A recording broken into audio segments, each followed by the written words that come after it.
അജന്ത ഖനിയിൽ വീണുപോയ ശരീരത്തിന് ഇനിയൊരു തിരിച്ചുവരവില്ല എന്ന് റാവു കരുതി. പക്ഷേ വർഷം 1685 മാർത്താമലയിലെ ഖായിദറാവു ക്രൂരമായ മനുഷ്യക്കുരുതിയിലൂടെ അരാഹിയിൽ നിന്നും അമരത്വത്തിനായി ഒരു മന്ത്രചരട് നേടി. ദൽബേക്ഷ്യ അമരത്വ സിദ്ധിക്ക് വേണ്ടി അമാവാസിയിൽ ജനിച്ച ബാലന്റെ ജന്മസിദ്ധമായ വിദ്യകളെ ആവാഹിച്ച് ദൽബേക്ഷ ധരിച്ചുകൊണ്ട് അജന്ത ഖനിയിൽ വരാഹ സമർപ്പണം നടത്തണം.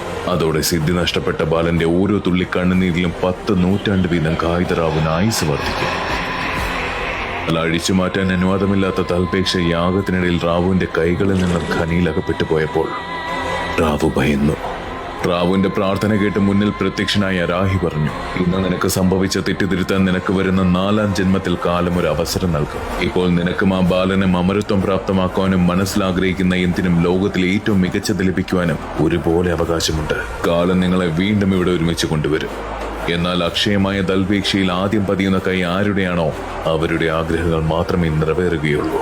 400 വർഷങ്ങൾക്ക് മുൻപുള്ള തന്റെ പൂർവ്വജന്മം മനസ്സിലാക്കിയ ബാലു അവന്റെ കയ്യിൽ തടഞ്ഞ അക്ഷയമായ ചരടിനെ അത്ഭുതത്തോടെ നോക്കിയ ശേഷം അപേക്ഷിച്ചത് പോയ ജന്മം പ്രാപ്തമാക്കാതെ പോയ വിദ്യയിലേക്കുള്ള വഴിയായിരുന്നു. ക്ഷണനേരം കൊണ്ട് ശരീരത്തെ മൂടി ആ ചുഴി അവനെ എത്തിച്ചത് കഴിഞ്ഞ 18 വർഷങ്ങളായി ആയിരക്കണക്കിന് വിദ്യാർത്ഥികളുടെ ജീവിതത്തിന്റെ നാഴികക്കല്ലായി മാറിയ നവക്കരയിലെ ആ മണ്ണിലേക്കായിരുന്നു. NAC A+ അക്രഡിഷനുള്ള ഈ ഓട്ടോണമസ് കോളേജ് അവന്റെ ജീവിതത്തിൽ കൊണ്ടുവരാൻ പോകുന്ന മാറ്റങ്ങൾ എന്തെന്ന് കാത്തിരുന്നു തന്നെ കാണണം. AJK group of institution, specialised for arts and science, business management and nursing.